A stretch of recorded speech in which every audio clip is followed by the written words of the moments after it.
नमस्कार, आप सभी का स्वागत है साधना प्लस न्यूज में। मैं हूं आपके साथ काजल सिंह। शुरुआत करेंगे हिमाचल प्रदेश की खबरों के साथ, लेकिन पहले उससे नजर डालेंगे सुर्खियों पर। राष्ट्रपति रामनाथ कोविंद ने हनुमान मंदिर के किए दर्शन। परिवार संघ की रिज मैदान की सैर। प्रोग्राम खत्म होने के बाद दिल्ली वापस लौटे राष्ट्रपति।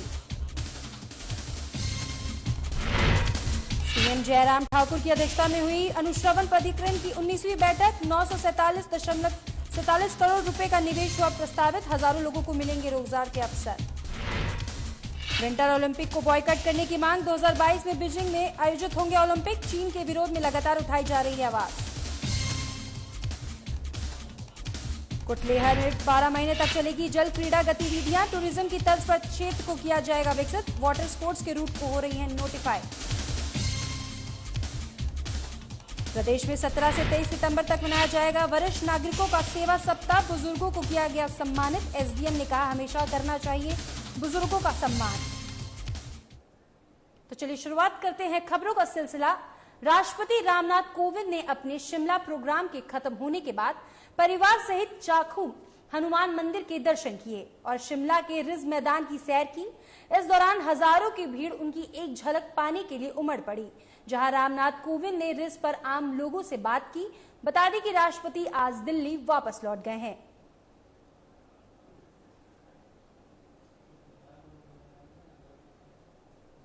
वहीं मुख्यमंत्री जयराम ठाकुर की अध्यक्षता में राज्य एकल खिड़की स्वीकृत और अनुश्रवण प्राधिकरण की 19वीं बैठक आयोजित की गई।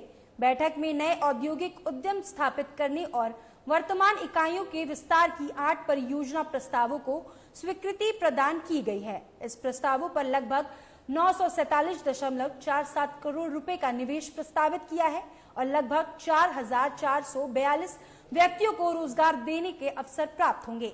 बता दें कि आर्थिकी मंदी के बावजूद राज्य निवेश को लगातार आकर्षित कर रहा है। वहीं उद्योग मंत्री विक्रम ठाकुर ने मुख्यमंत्री का स्वागत करते हुए अधिकारियों की उद्योगपतियों के विभिन्न प्रस्तावों में तेजी लाने के लिए निर्देश दिए हैं।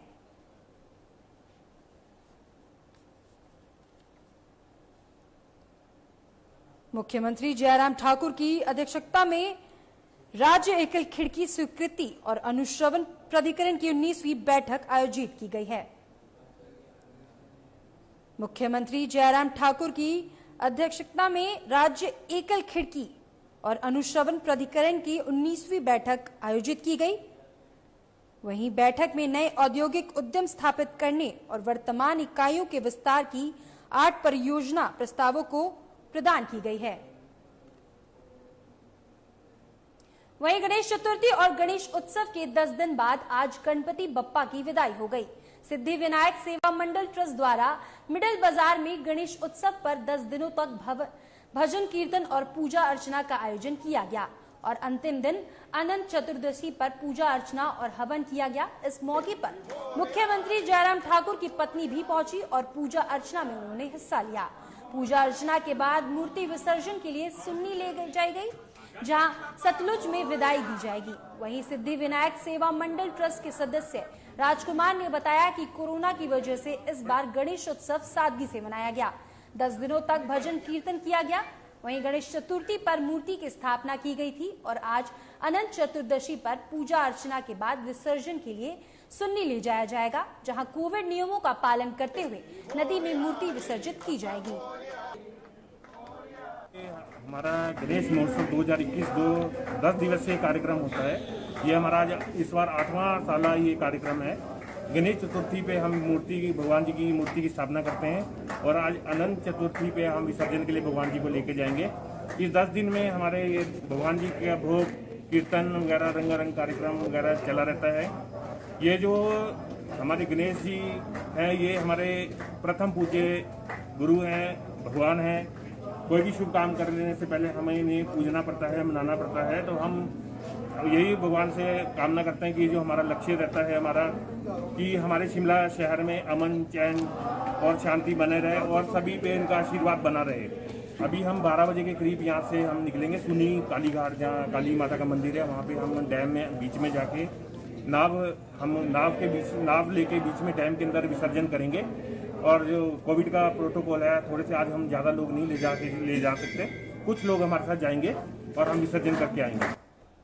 वहीं भारत तिब्बत समन्वय संघ ने सरकार और समाज से 2022 में बीजिंग में आयोजित किए जा रहे विंटर ओलंपिक का बॉयकॉट करने की मांग की है। दरअसल चीन में आयोजित हो रहे विंटर ओलंपिक को बॉयकॉट करने की मांग ऑस्ट्रेलिया और जर्मनी समेत दुनिया के कई देशों में उठनी शुरू हो गई है।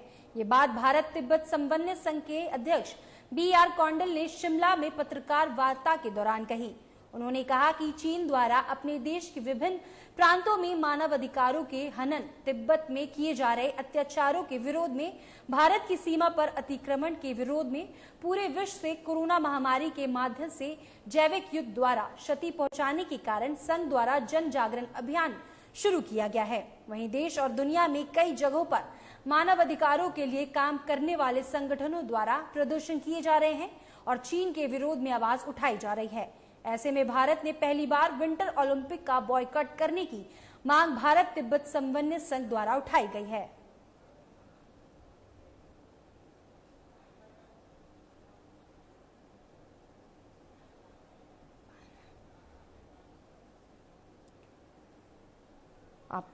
आपको बता दें कि भारत तिब्बत समन्वय संघ ने भारत सरकार और समाज से 2022 में बीजिंग में आयोजित किए जा रहे विंटर ओलंपिक का बायकॉट करने की मांग की है।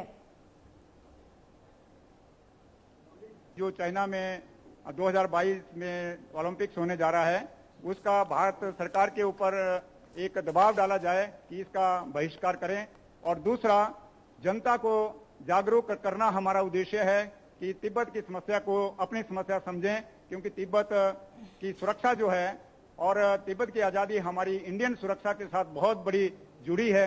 इसलिए हम जनता को भी इसके बारे में जागरूक करना चाहते हैं।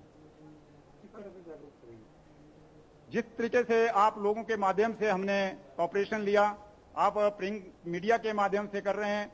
दूसरा, हम तिब्बतियन भाइयों को संपर्क करके उनको अपनी राष्ट्रीय कार्यकारिणी में, अपनी प्रांत कार्यकारिणी में और अपने जिला स्तर के जो हमारे संघ बनने जा रहा है उसमें उनको स्थान दे रहे हैं, ताकि वो अपनी आवाज को बुलंद करें और उनकी आवाज को हम फिर आगे अपना सहयोग दें। वहीं हिमाचल प्रदेश में 17 से 23 सितंबर तक वरिष्ठ नागरिकों के लिए सेवा सप्ताह मनाया जा रहा है। इसी कड़ी में ग्राम पंचायत कुफरीधार में सेवा सप्ताह कार्यक्रम के अंतर्गत तहसील कल्याण विभाग अधिकारी भोपाल शर्मा द्वारा कार्यक्रम आयोजित किया गया है, जिसकी अध्यक्षता SDM करसोग सन्नी शर्मा ने की। इस कार्यक्रम का मुख्य उद्देश्य बढ़ती उम्र का उल्लास रखा गया था। इस कार्यक्रम में लगभग कई लोगों ने हिस्सा लिया और SDM करसोग सन्नी शर्मा द्वारा बुजुर्ग लोगों को सम्मानित भी किया गया। वहीं SDM करसोग सन्नी शर्मा ने लोगों को संबोधित करते हुए कहा कि हमें हमेशा बुजुर्गों का सम्मान करना चाहिए और जहां पर संभव हो सके वरिष्ठ नागरिकों की सहायता भी करनी चाहिए। साथ ही उन्होंने कहा कि सरकार द्वारा भी बुजुर्ग लोगों के लिए अनेक योजनाएं चलाई जा रही हैं, जिसका सभी बुजुर्ग लोगों को लाभ मिल रहा है। आज को भी सरकार को भी आपके मार्गदर्शन की आवश्यकता है। जो नई पीढ़ी है उससे मेरी गुजारिश है कि अगर अपने समाज संस्कृति को बचाना है, उसको बचा के रखना है, तो अपनी धरोहर जो है उसको बना के रखें, उसका आदर करें, सम्मान करें, बुजुर्गों का सम्मान करें, हर जगह सम्मान करें। सम्मान सिर्फ आज के दिन में नहीं होता, सम्मान तब भी होता है, तब भी सम्मान होता है जब आप सड़क चलते किसी बुजुर्ग को देखते हैं, वो लगता है कि धूप बहुत है, वो चल नहीं पाएंगे, उनको अपनी गाड़ी में ले जाते हैं। ये लगता है कि बस में खड़े हैं, सीट नहीं है, उनको बिठा देते हैं, वो भी सम्मान होता है। क्योंकि कुछ समय बाद हमने उसी पीढ़ी में जाना है, सबने उसी पीढ़ी में जाना है। आज जैसे संस्कार हम अपनी आगे पीढ़ी को देंगे, वैसे संस्कार हमें वापसी में मिलेंगे। तो मैं फिर से कहता हूं, ये किसी विभाग का कार्य नहीं है, ये समाज को खुद सीखना पड़ेगा। और इस तरह के कार्यक्रम का सिर्फ इतना उद्देश्य है कि हम समाज को याद रखने की मदद करें कि ऐसी भी एक संस्कृति हमारी है। वहीं ऊना के कुटलेहड़ विधानसभा क्षेत्र में 12 महीनों तक चल क्रीड़ा गतिविधियां चलेंगी और इस क्षेत्र को वीकेंड टूरिज्म की तर्ज पर विकसित किया जाएगा। इसकी जानकारी ग्रामीण विकास और पशुपालन मंत्री वीरेंद्र कंवर ने दी है। ये बात उन्होंने गोविंद सागर झील में अंतिम ट्रायल के रूप में आयोजित साहसिक वाटर स्पोर्ट्स गतिविधियों के शुभारंभ अवसर पर कही। उन्होंने कहा कि ये क्षेत्र चंडीगढ़, हरियाणा, पंजाब से जुड़ा है और यहाँ पर पर्यटक घूमने के लिए आते हैं। इन साहसी गतिविधियों के शुरू होने से यहाँ के लोगों को रोजगार के साधन भी उपलब्ध होंगे। उन्होंने कहा कि जिला ऊना की अंदरौली साइट पर इसके लगातार ट्रायल किया जा रहा है। इसके अलावा बीबीएम से भी इन गतिविधियों की अनुमति मिल गई है और वाटर स्पोर्ट्स के रूट भी नोटिफाई किए जा रहे हैं। वहीं मंत्री वीरेंद्र कंवर ने सफल ट्रायल के लिए पूरी टीम का धन्यवाद किया है। वर्षों पहले जब पहली बार विधायक बना था, मैंने एक रीजन में एक बड़ा विचार आया था कि अपना गोविंद सागर झील, साथ में रामगढ़ था, सूरजसिंह था और यहाँ के पर्यटक स्थल धार्मिक पर्यटन की दृष्टि से हम इस क्षेत्र को विकसित कर सकते हैं, लेकिन एक लंबा समय लगा। इस बार जब सत्ता में आए तो सबसे पहले हमने टूरिज्म डेवलपमेंट सोसाइटी बनाई और आज उसके माध्यम से जो है वो हमने इस सपने को हकीकत मैं समझता हूँ कि ये सारा क्षेत्र जहाँ चंडीगढ़, पंजाब, हरियाणा के बिल्कुल पड़ोस में है और वाटर स्पोर्ट्स, पैराग्लाइडिंग और एडवेंचर स्पोर्ट्स के साथ साथ धार्मिक पर्यटन में भी हम एक वीकेंड टूरिज्म में इस क्षेत्र को विकसित करेंगे।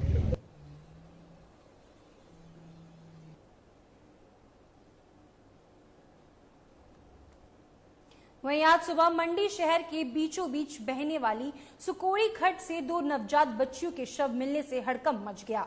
शहर के रविनगर वार्ड के लिए जाने वाले पुल के नीचे ये दोनों शव बरामद हुए हैं। अनुमान लगाया जा रहा है कि इनका जन्म अभी 1 महीने पहले ही हुआ है।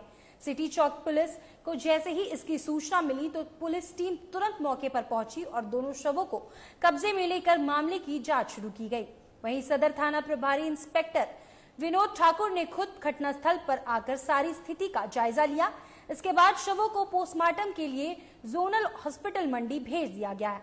वहीं मामले की जानकारी देते हुए इंस्पेक्टर विनोद ठाकुर ने बताया कि बच्चियों के शव यहां पर कैसे आए, इन बातों को लेकर गहनता से जांच पड़ताल की जाएगी।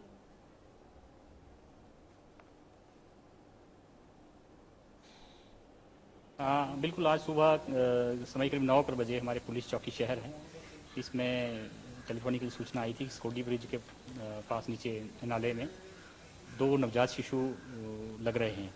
तो जिस सूचना पर हमारी पुलिस टीम मौके पर पहुंची, मौके पर 2 छोटे बच्चे नवजात शिशु कहेंगे हम, तो स्पॉट पे जो भी एज पर लॉ कार्रवाई थी वो करके हमने बच्चों की जो डेड बॉडी थी वो पोस्टमार्टम के लिए हॉस्पिटल लाई हुई है।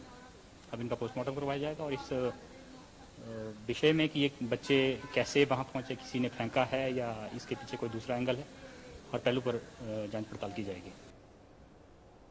फिलहाल के लिए हिमाचल प्रदेश की खबरों में सिर्फ इतना ही। आगे की खबरों के लिए आप देखते रहिए साधना प्लस न्यूज। नमस्कार।